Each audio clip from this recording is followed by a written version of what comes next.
This is how I ended up in the briefing room for the president's first remarks after the shooting at the White House Correspondents Dinner. My day started super normally at the AAPI Correspondents Brunch, and then I ran home and changed and finished getting ready before going to meet up with friends to take pictures before the event. It really is nerd prom. Then we headed to the Hilton and had to walk the last block because the streets around the hotel are always closed to cars around the dinner. When we got to the perimeter of the hotel, we had to show either an invitation to the dinner or an email or a screenshot of an invite to one of the pre-parties, but we didn't have to show any form of ID or have our bags checked or go through any mags.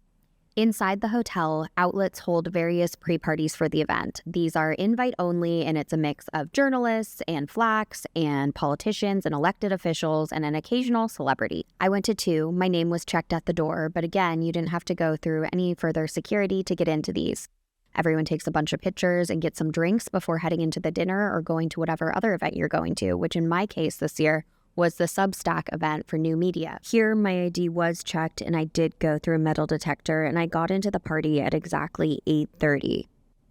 I ran into a friend and made a beeline to grab some food. We took a quick photo with the butter cow.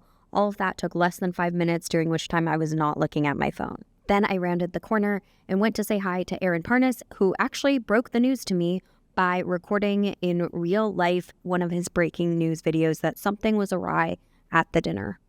I immediately started texting friends and colleagues in the ballroom to try to make sure that they were okay and safe.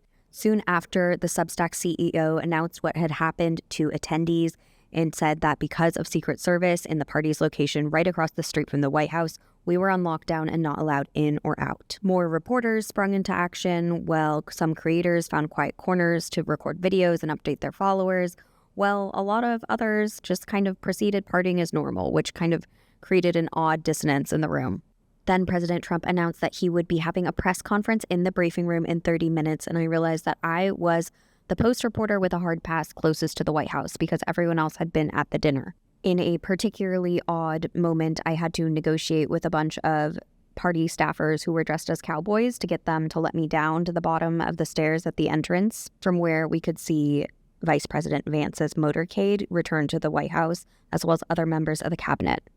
As soon as Secret Service opened the streets back up to pedestrians, myself and another reporter with a hard pass took off running across the street to get into the complex. We're going to the briefing room. You're good, and then you're good. Thank you.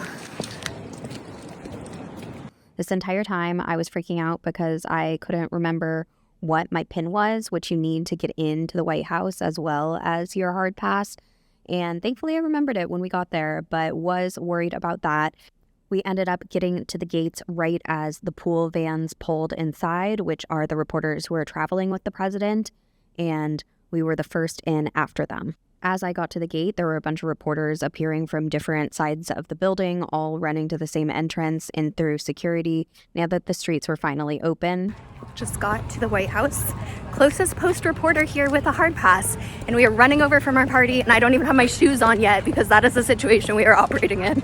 Made it in. Everyone was frantically preparing to get up on air and reporting out in advance of this press conference. 1, 2, 1, 2. Then more reporters started trickling in. We are now waiting for the president.